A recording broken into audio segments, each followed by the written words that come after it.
За тази родителска инициатива, национална гражданска родителска инициатива Един грам живот, която има за цел превенцията на наркотици преди първия контакт с наркотици при децата. Изключително важна тема, защото никой не работи по нея, а проблемът става все по-голям. Много бърза статистика. Към момента първият контакт на децата с наркотиците в България става между 9 и 10 годишна възраст. Не знам дали това ви е известно. Започва се с очилирани мечета, с бурбонки, с бризалки, пръскани с препарати, които правят децата хиперактивни. И проблемът е, че след това децата страдат от сърдечни заболявания, шизофрения, много тежки последствия.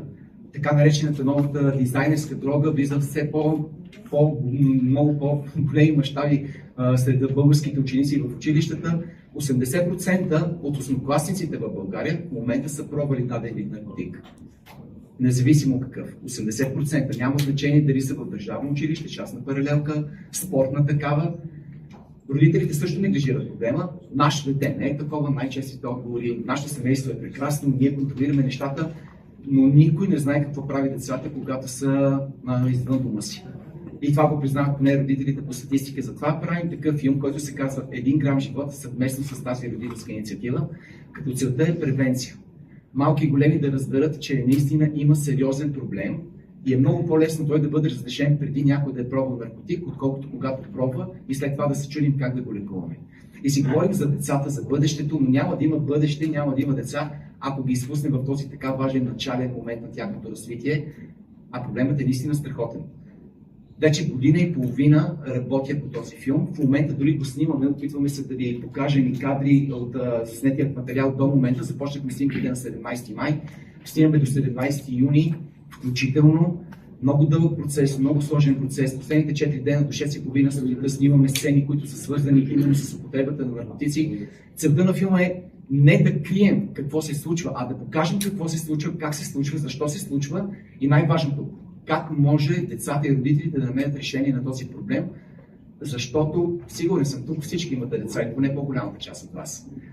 Сигурен съм, че много малко от вас са говорили с тях на тази тема и също така съм сигурен, че те всекидневно се сблъскват с приятели, които употребяват или такива, които са им казали, що не опиташ, или пък дори с дилъри в училище. Проблемът е още по-голям. Дилърите не са като едно време.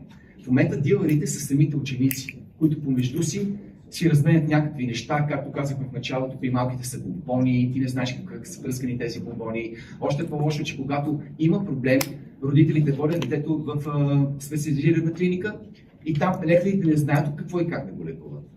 За какво ви казвам всичко това? Защото ние започнахме да снимаме филма с огромен ентусиазъм, в него участват над 130 различни персонажа. Голяма част от филма го правим безвъзмездно. Аз като сценарист, който работи вече повече от година и половина по филма, като режисьор, като продуцент, не взимам също една стотинка. Голяма част от актьорите не взимат пари, безвъзмездно се съгласиха да участват в него. Но все пак, филм струва пари. Общия бюджет на филм е 590 хиляди лева, ние намерихме голяма част от тези пари. Още около 240, може би 238 е точната сметка, която трябва да намерим. И затова съм тук с молба да станете наши партньори. Като личности, като хора, като личности, които имат собствен бизнес. От наша страна, този филм ще бъде брутално разпространен в цяла България, както направихме с предишния филм Киберпрестъпност, него го снимахме съвместно с ГДБОП. Над 400 хиляди ученика го гледаха безплатно в цялата страна. Това е целта и на Един грам живот. Безплатно разпространение във всички висши и високи училища с цел превенция. Много е важно да завършим проекти така, както аз го виждам, като актьорска игра, като влияние, като послание, най-важното, което ще остане, за да може да алармираме. Този филм е точно като аларма. Има проблем. Когато питаме държавата, те казват, не, това вече не съществува, но не е така, истината е доста по-различна. И затова правим този филм с моите колеги. Затова сме тук. Не знам дали ще тръгват видеята. Партньори в този филм са ни Софийска община, Бургаска община, много неправителствени организации. Всички ни подкрепят, много всички се радват, когато кажем, добре, може ли все пак и малко финансово да ни подкрепите, всички почват да кълчат пръстия ви, не може ли да направим нещо друго по някакъв друг начин. Кино се снима с пари. И въпреки, че ни подкрепиха сериозни фирми, за да съберем парите до момента, тези 240-238 хиляди лева са ни жизненно важни. Затова Всяка една финансова помощ от вас ще ни е жизненно необходимо, за да завършим проекта. Тук виждам Ивайло Сахариев, между другото, един от главните актьори във филма. Не знаеш, че си те пропусна рано да те видя. Той също е един от акторите, които се включи абсолютно безвезно като участие, като актьорска игра във филма, за което искрени поздравления. Даваме сърце и душа, работим с цялото си сърце за този филм. Пак повтарям, казват изключително важно. Може би статистиките, които преди малко ви казах, не са ви били познати, но те са реални и за съжаление всеки ден стават все по-зловещи. Още веднъж благодаря на организаторите, здравейте, за това, че ми позволихте да ви разкажа много набързо за това какво правим в момента и защо искаме да го направим. Да, филми се снимат много.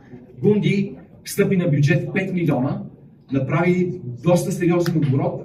Нашата цел не е това. Ние работим с 10 пъти по-нисък бюджет и правим 100 пъти по-стойностен филм, защото един живот, детски живот, да успеем да спасим благодарение на този филм, ние ще сме щастливи. Заедно, както и вие казахте, заедно бихме могли да успеем. Ние ще го направим, но искаме да го направим по начина, по който наистина той ще влияе върху родителите, защото когато едно дете започне да взима, това не е проблем само за него. Това е проблем за родителите, това е проблем за близките, това е проблем за цялото обкръжение. И е като една лавина. Започва се от малко и вече не се знае къде ще спре. Затова аз ще остана тук, ще бъда щастлив да се запозная с всеки един от вас, да разменим визитки, да поговорим по-сериозно, да направя сериозна презентация, каквато имаме. Но се надявам да приемете думите наистина вътре в себе си и да го направим заедно.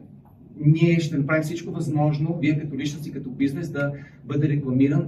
Имаме сериозна аудитория, която ни следи и ще достигнем до над 2 милиона ученици и родители с този филм. Да, го направихме с киберпрестъпност, а тук ще е още по-голяма гледността, защото едно е киберпрестъпленията, друго е живота на децата. Не, че от киберпрестъпленията те също не са разрешени, но тук говорим за нещо много по-лично, по-докосващо и за жалост крайно. Като отношение, като болест, като чудовище, което те взима, хвърля, те разкъсвате и когато те изплъе, просто не знаеш какво да правиш.